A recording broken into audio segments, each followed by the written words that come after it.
Let's get physical, physical. I wanna get physical. Let's get into physical. Let me hear your body talk. Body talk. Let me hear your body talk. Let's get animal, animal. I wanna get animal. Let's get into animal. I am 9 years old, and I want to be Olivia Newton-John. I am hopelessly devoted to her, and Grease is the word. I've seen the movie Grease about 21 times with my sisters, who all have huge crushes on John Travolta, but I am more interested in looking like Olivia Newton-John. Because then at the end, her boyfriend Danny, he really likes it when she puts that tight black suit on that makes her look like Catwoman. Tell me about it, stud. I don't know why all the grown-ups around me are laughing. Seems to happen a lot. They think I'm so cute. Well, I'll show them. One day, I'm going to be just like Olivia Newton-John. Beautiful hair and makeup and pretty and sophisticated.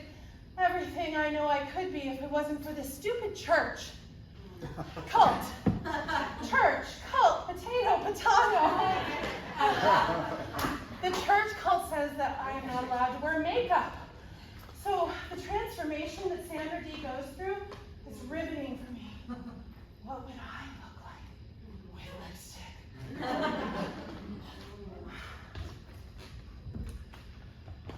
Women are not supposed to wear makeup in the worldwide Church of God. We are not supposed to be anything other than humble, pretty or mysterious or sexy. Forget about it. Please, women are here to make babies. I understand that very clearly from my hard aluminum seat at the C.K. Newsom Community Center in Evansville, Indiana. I'm wearing my Saturday's best, my hair braided tightly by my sister Sarah, and I'm proud of myself for sitting through the 2-hour service. But don't worry, the time goes quickly because of the theatrics of our minister, Mr. Bailey, who's this tiny, wiry man, kind of like Rumpelstiltskin. And he is very concerned about our salvation. I am very concerned about him because he might die because of that vein that bursts out his head whenever he's preaching.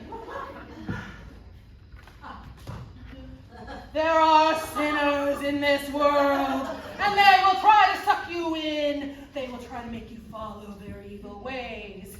But we must remain strong. We must follow the Lord God Almighty. We are God's chosen ones. They are worldly, and we cannot give in to their evil ways. We may live in this world, but we are not of this world. We're out of this world? Cool! We're God's chosen ones! Oh, but don't be jealous. Don't worry. There will be some fire and brimstone lakes of fire, windows 1 and 2. And there will definitely be some frogs raining from the heavens, windows 3 and 4. But then in the end, guys, we're going to come back for you. Well, whatever's left of you. We'll come back for you, and we'll be your teachers, God's teachers. But Mama, why can't Courtney come to the place of safety with us? Because she doesn't know the truth. But I can tell her the truth. Some people are ready for the truth, Rachel, some are not. But if we can't bring her along, then she's going to burn in the lake of fire. And so will Tara and Shelley and Amanda and Jennifer and Andy. No, not even Andy Ludwig deserves to burn in the lake of fire in all of his worldliness. I feel sick to my stomach. I don't want to think about all my classmates dying in a lake of fire. But the worldwide Church of God demands me to. One by one, my sisters leave the church. I think it's mainly the makeup rule. Wearing makeup is vain, and vanity is clearly prohibited in the Bible. I'm curious about Mika, but what would happen if I left the church just to go off and be vain? Surely I'd have a lifetime of pain. Still, I start testing God. We all do, sooner or later, right? The screen door on the side of our porch of our white Sears and Roebuck farmhouse is stuck again because we're renting and my father doesn't believe in fixing anything, and we're renting because if the end of the world is nice, so why invest in anything? I'm pulling on the door and I'm thinking, someone has to be in there unless, no, open the door! Maybe they've all gone to the place of safety without me and I'm going to be left behind.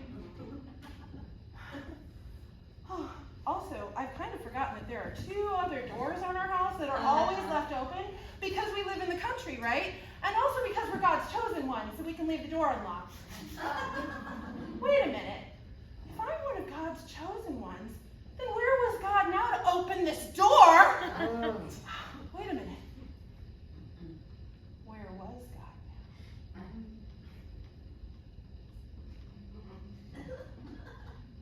Open the damn door! I said a bad word and God did not smite me! That burnt bush didn't start burning over there. If I could get away with cursing and wearing lipstick, then what else do you think I could get away with? Do you think I could celebrate my birthday? Birthdays are strictly prohibited in the Worldwide Church of God. Want to guess why birthdays couldn't be celebrated in the church? Because they're vain. My entire life I've tried to appear anything except vain. The meek shall inherit the earth.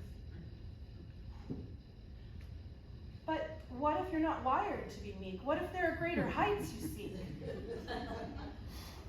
Luckily, my mom seems to think there's a little bit of wiggle room in this one, so every year she bakes us cakes.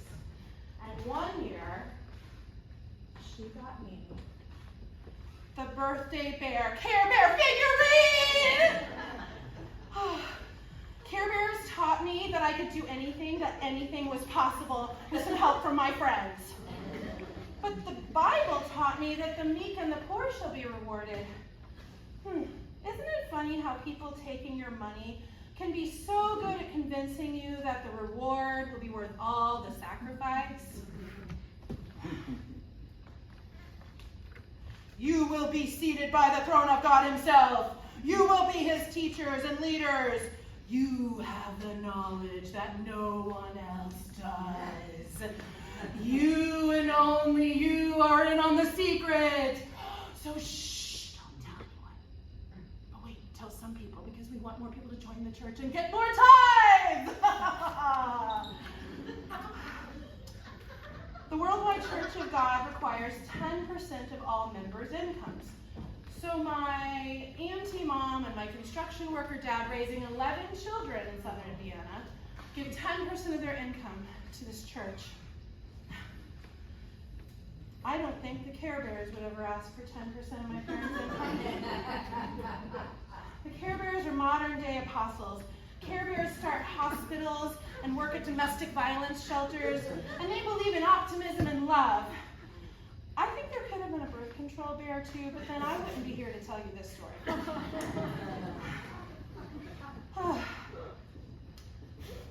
The Care Bears live in Camelot, where they dance and play on the clouds, and everyone is happy, and they teach us that you can never care too much, and we should love everyone. That sounds different than the Old Testament version of love that I learned about, which had to be earned, sometimes at very incredible cost of rigorous personal tests, like preparing to kill your own son to prove your loyalty to God. I don't think the Care Bears would approve of such tests.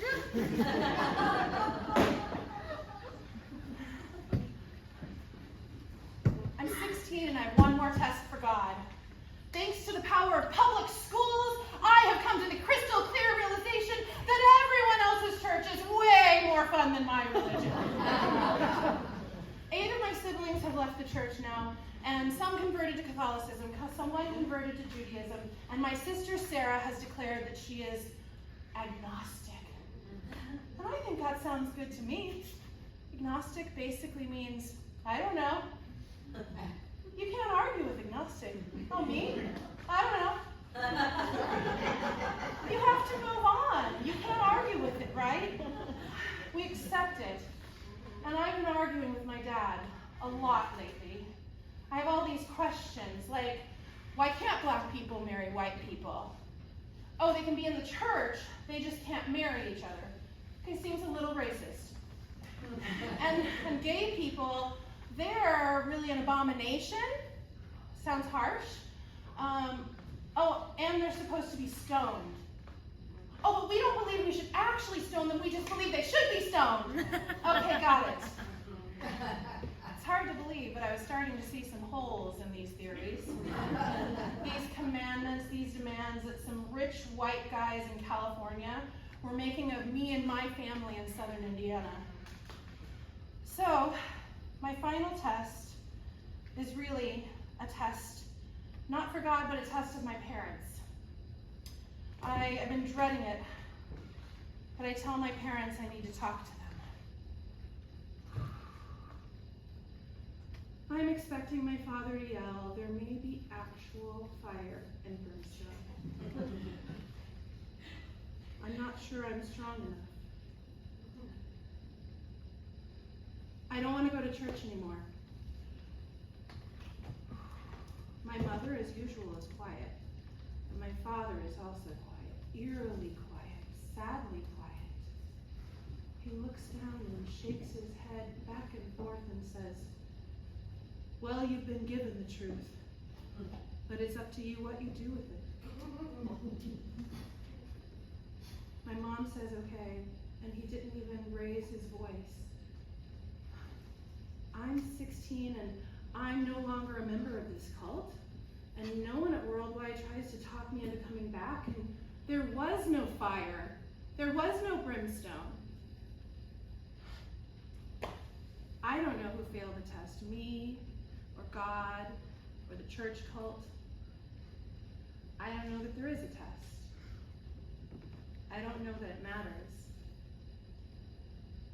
I don't know. I don't know.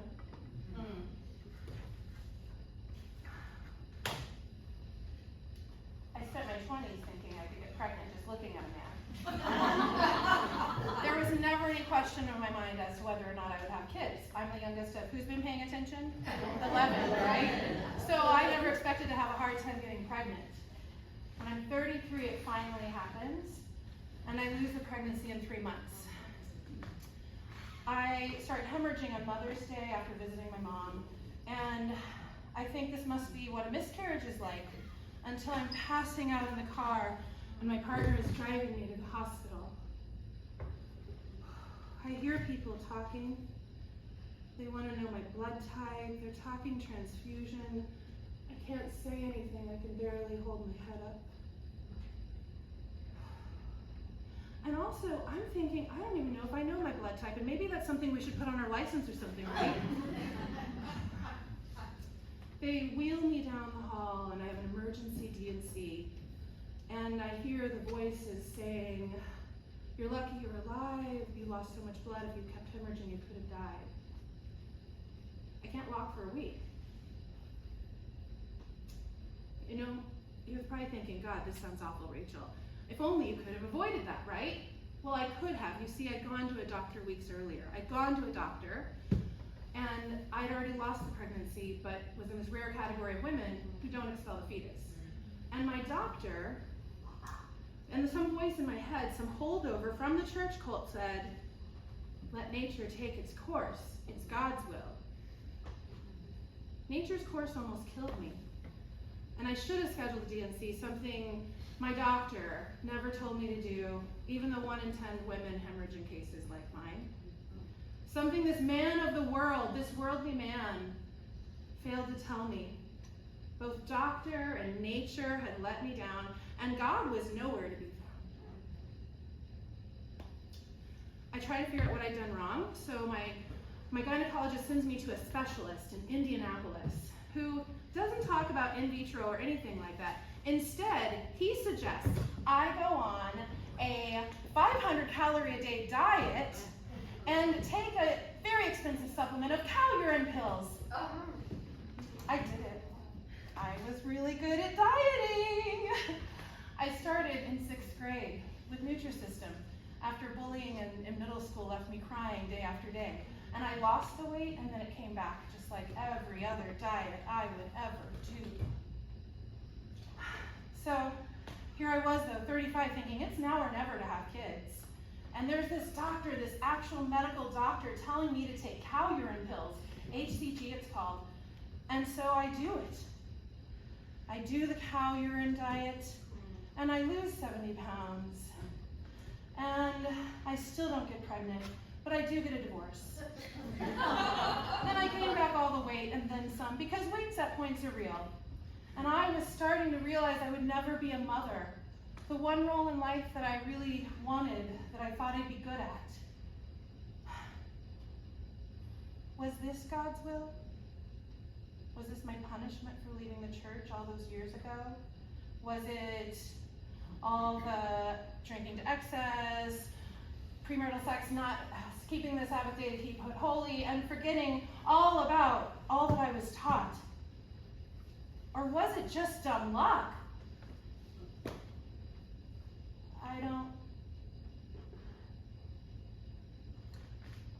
When I'm 39, my parents' health begins to fail.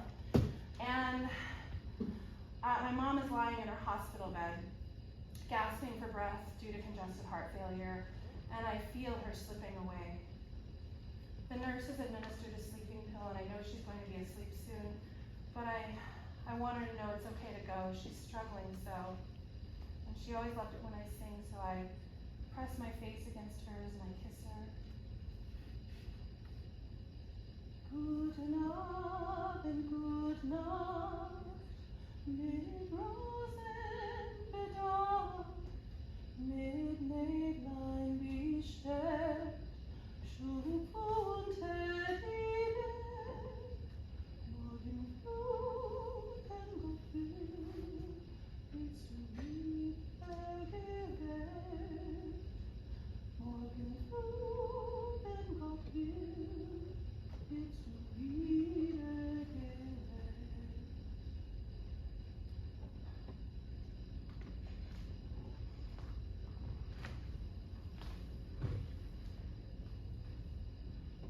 She's gone to sleep, and I pull out my phone,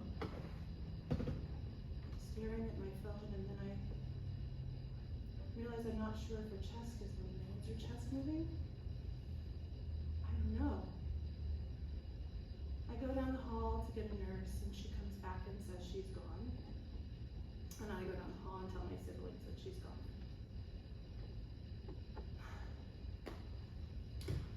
Just 3 years after I quit going to the church, a new pastor general took over and made major doctrinal changes, and the worldwide Church of God splintered.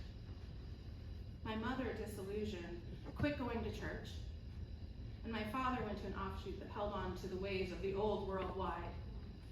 So, when my mom died, the funeral ceremony was held at a lovely church she'd never attended. And a big fuss was made over her passing, and she was not one who liked big fusses. So in the middle of this big fuss at a church that wasn't hers, a really bizarre thing happens. Zap! All the lights go out, and the entire church. In the darkness, I hear my aunts and uncles chuckling, my cousins, and I hear at least a couple of them saying what I'm thinking. That's Viola. Now, Rachel, for someone who quit going to church when you were 16, you sound like you still might be a believer. I don't know. I don't know. 11 days later, after grieving my mother, his partner of 63 years, my father passed away. And I saw him cry harder than I've ever seen anyone cry in my life. But before he died, something strange happened, something I'd never seen before. His brain reset itself. About 5 days after my mom died, he woke up and said to us, "Where's your mother?" We told him she'd already gone to sleep. 5 years later, I'm packing my car for a trip across the country. I've survived a pandemic, largely because of this goofy guy in Portland, Oregon, who sends me his awesome music on SoundCloud, and pretty soon we're making tracks and sending them back together. And now I'm walking around my kitchen, looking at objects I've grown time blind to, deciding what to keep and what not to keep. And I look around and I say, there's me, there's my mother, there's me, there's my mother. She and my father will never get to meet this man I've fallen in love with and I'm moving across the country for. I met Vahan of Portland through our mutual friend Anna, who besides connecting me with the love of my life, also helped me understand that I had really had a rotten misconception about my life. She told me when I was feeling sad about not becoming the one thing that 85% of all people become, a parent. She said to me, "You're already a mother. You've been mothering people your whole life," she said. Others had said this to me, my own sisters even, but sometimes it takes the 99th voice, right? And Anna's was the 99th voice in a sea of sisters and brothers who told me how much they appreciated my care for their kids. Kids whose diapers I changed and snot I wiped and whose eyes mysteriously started rolling back in their heads at me around age 13. So I'm settling into this idea that maybe I got to be a mother after all without having my own kids. I don't know.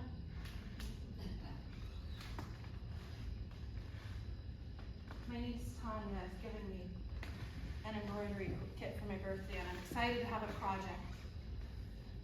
Maybe, embroidery hoop in hand, I'll move closer to serenity, to my mom's calm center. Because there's nothing like moving across the country to make you appreciate what you're leaving behind and what you keep. To marvel at what you keep. Tender hugs, soft caresses, loving glances, kind words. We keep them here and here and here, under the soft padding of our hearts and our heads. We write them and sing them into existence for all the world to see. Because aren't memories the softest and lightest of anything to carry?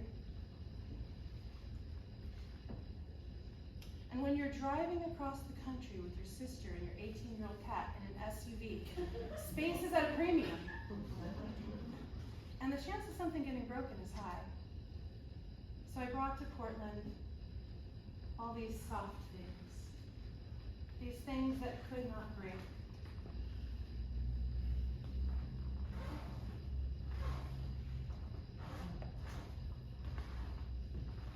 Soft to touch, easy to carry.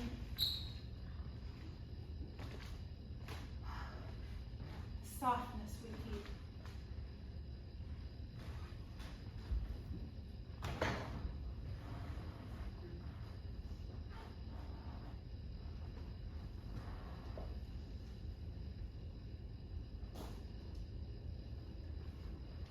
Mama's quilts.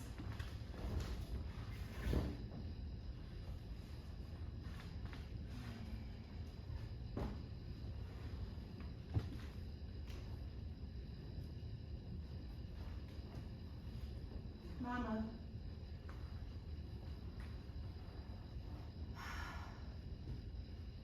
The softness